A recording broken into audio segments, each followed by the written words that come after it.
Good morning, students. Let's begin our social science class.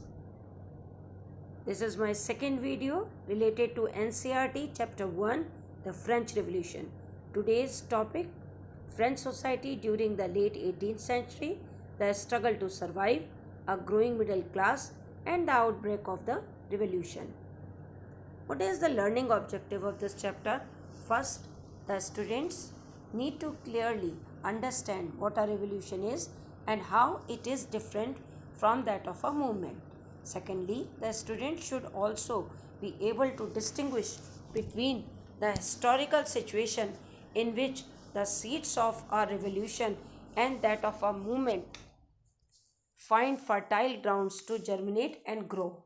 Thirdly, the student should be able to identify the special circumstances under which the revolution found root in France, and from there, how did it spread to the other parts of the Europe and then to the rest of the world. These two pictures represent the King of France in and his wife Austrian Princess Marie Antoinette. In 1774, Louis XVI of the Bourbon family of king ascended the throne of France. He was 20 years old and married to the Austrian princess Marie Antoinette. Then, upon the succession of the new king found an empty treasury. Long years of war had drained the financial resources of France. Added to this was the cost of maintaining an extravagant court at the immense palace of Versailles. This is the economic condition of France during 1774. Under Louis XVI, France helped the 13 American colonies to gain their independence from the common enemy Britain. The war added more than a billion livres to a debt. Livre, a unit of currency in France, discontinued in 1794. Lenders who gave the state credit now begin to charge 10% interest on loan. So, the French government was obliged to spend an increasing percentage of its budget on interest payment alone.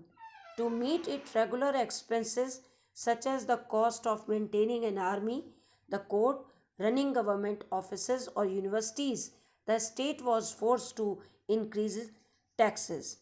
French society in the 18th century was divided into three estates, and only members of third estate paid taxes. This is the situation of France during 1774. Yesterday, I already explained the social setup of France. It was divided into three estates: first estate clergy, second estate nobility, and third estate comprises in three category people: big businessmen, merchant, court official, lawyers, etc., peasant artisans, small peasant landless labor, and servants. Taxes. The church too extracted its share of taxes called tithes from the peasants, and finally all members of third estate had to pay taxes to the state. These included a direct tax called tally and a number of indirect taxes which were levied on articles of everyday consumptions like salt and tobacco. The burden of financing activities of the state through taxes was borne by the third estate only, and this is the main reason of French Revolution later on. The struggle to survive. The population of France rose from about 23 million in 1715 to 28 million in 1789. This led to an increase in the demand for food grain. Production of grains could not keep pace with the demand, so the price of bread, which was the staple diet of majority, rose rapidly. Most workers were employed as laborers in workshop whose owner fixed their wages, but wages did not keep pace with the rise in prices. So the gap between the poor and the rich widened. Things became worse whenever drought or hail reduced the harvest. This led to a subsistence crisis, something that occurred frequently in France during the old regime. Subsistence crisis, an extreme situation where the basic means of livelihood are endangered. So this is the situation that also become a one part of French Revolution. The growing middle class. The 18th century witnessed the emergence of social groups termed the middle class. In addition to merchant and manufacturers, the third estate included professions such as lawyers, administrative officials. All of these were educated and believed that no group in society should be privileged by birth. Rather, a person's social position must depend on his merit. These ideas envisaging a society based on freedom and equal laws and opportunities for all. This idea gave the birth of philosophers and thinkers in France. The first example is John Locke. In his book Two Treatises of Government, Locke sought to refute the doctrine of divine and absolute right of the monarch. Then, second philosopher, Jean Jacques Rousseau. Rousseau carried the idea forward, proposing a form of government based on a social contract between people and their representative. Then, Montesquieu. In the spirit of the laws, Montesquieu proposed a division of power within the government between the legislative, the executive, and the judiciary. There were more philosophers and thinkers, those who came forward in the time of revolution, like the Mirabeau and Abbe Sieyes.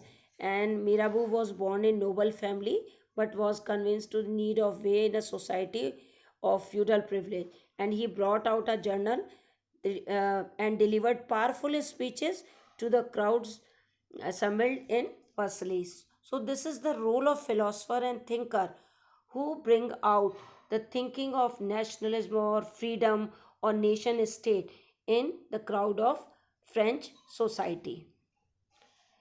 Ideas of these philosophers were discussed intensively in saloons and coffee houses and spread among people through books and newspaper. These were frequently read aloud in groups for the benefit of those who could not read and write. The news that Louis XVI planned to impose further taxes to be able to meet the expenses of the state generated anger and protest against the system of privileges. So all these conditions take the France towards to the revolution. The outbreak of the revolution, when finally Louis XVI had to increase taxes in France of the old regime, the monarch did not have the power to impose taxes according to his will alone. Rather, he had to call a meeting of the estate journal, which would then pass his proposals for new taxes. Now, what is the estate journal? The estate journal was a political body to which the three estates sent their representative. The last time it was done was in 1614. So, this is all about the environment which take France towards to the French Revolution. Thank you. Have a nice day.